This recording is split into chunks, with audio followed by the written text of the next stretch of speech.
नमस्कार, हिमाचल अभी.com का radio bulletin सुन रहे हैं आप। मैं हूं आपके साथ नेहा गुप्ता। इस बुलेटिन में हम बात करेंगे प्रदेश भर की तमाम बड़ी खबरों के बारे में, लेकिन शुरुआत करेंगे मुख्य सुर्खियों के साथ। शुरू हुआ पाबंदियों का दौर। दिल्ली में मास्क अनिवार्य, उल्लंघन करने पर देना होगा 500 रुपए का जुर्माना। जयराम ठाकुर कल पहुंचेंगे धर्मशाला। नड्डा के दौरे को लेकर करेंगे कार्यकर्ताओं से चर्चा। अनुसूचित जाति मोर्चा के राष्ट्रीय अध्यक्ष लाल सिंह आर्य बोले, धर्म परिवर्तन करने वालों को नहीं मिलना चाहिए आरक्षण का लाभ। जेसीसी की बैठक में नहीं पहुंचे अधिकारी, कारण बताओ नोटिस जारी करने के निर्देश। कुलदीप राठौर बोले, सीएम जयराम जी फ्री की घोषणाएं छोड़ो, महंगाई पर प्रतिबंध लगाओ। एचआरटीसी कर्मियों को समय से वेतन न मिलने पर उखड़ा परिवहन मजदूर संघ, सरकार को दी चेतावनी। ज्वालामुखी के पास कालेश्वर में घर से धाम खाने निकले 2 भाइयों की ब्यास नदी में डूबने से मौत। अब समाचार विस्तार से। दिल्ली में कोरोना वायरस के बढ़ते मामलों को देखते हुए दिल्ली सरकार ने बुधवार को सार्वजनिक स्थानों पर मास्क पहनना अनिवार्य कर दिया है। इसका उल्लंघन करने वालों पर 500 रुपए का जुर्माना लगाया जाएगा। अधिकारियों ने कहा कि दिल्ली आपदा प्रबंधन प्राधिकरण ने अपनी बैठक में स्कूलों को बंद नहीं करने का भी फैसला किया है, लेकिन विशेषज्ञों के परामर्श से एक अलग मानक संचालन प्रक्रिया के साथ आने का फैसला किया। सरकार जल्द ही मास्क के अनिवार्य उपयोग के संबंध में एक आधिकारिक आदेश जारी करने की उम्मीद कर रही है। सीएम जयराम ठाकुर अपने कांगड़ा प्रवास पर गुरुवार देर शाम धर्मशाला पहुंचेंगे।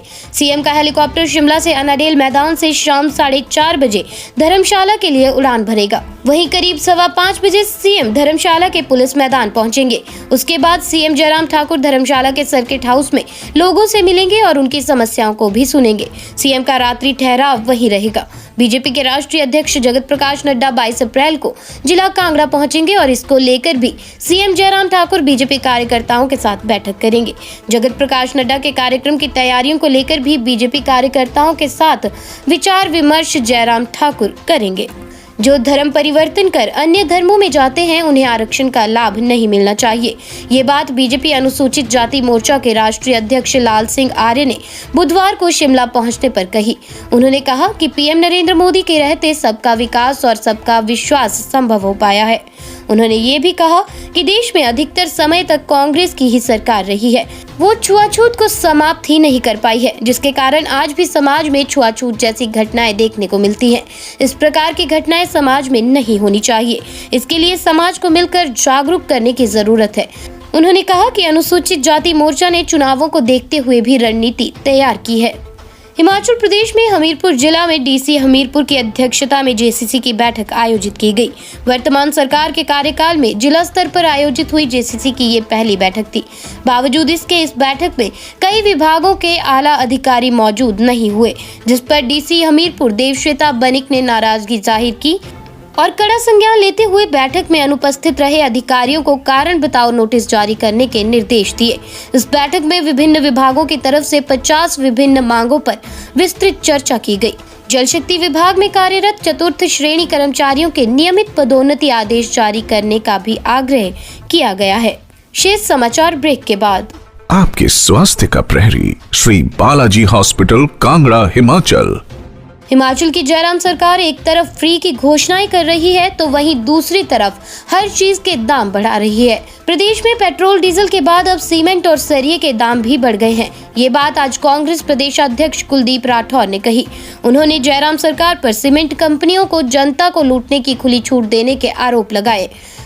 कुलदीप सिंह राठौर ने सरकार पर निशाना साधते हुए कहा कि प्रदेश में सीमेंट तैयार होता है, लेकिन प्रदेश की जनता को ही सीमेंट महंगा दिया जाता है, जबकि पड़ोसी राज्यों को सस्ते दामों पर सीमेंट मुहैया करवाया जा रहा है।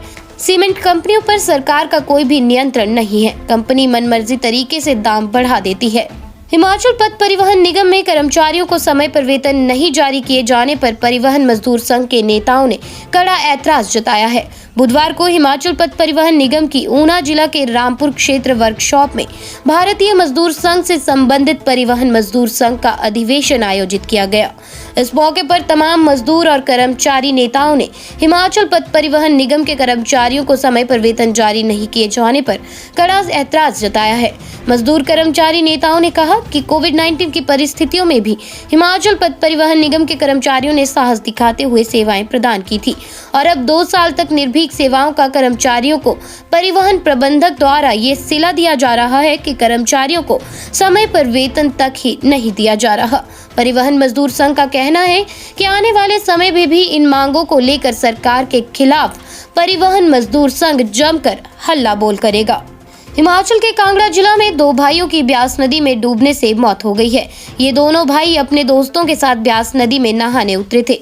इसी बीच वो गहरे पानी में पहुंच गए और डूबने से उनकी मौत हो गई। हादसा ज्वालामुखी के पास कालेश्वर में हुआ है। बता दें कि दोनों मृतक चचेरे भाई थे। मृतक युवकों की पहचान सीहोर पाई गांव के अमित कुमार व रोहित कुमार के रूप में हुई है। दोनों भाई गांव में धाम खाने गए थे और इसी बीच युवकों ने अपने दोस्तों के साथ नदी में नहाने का प्रोग्राम बनाया और कालेश्वर की ओर चल दिए।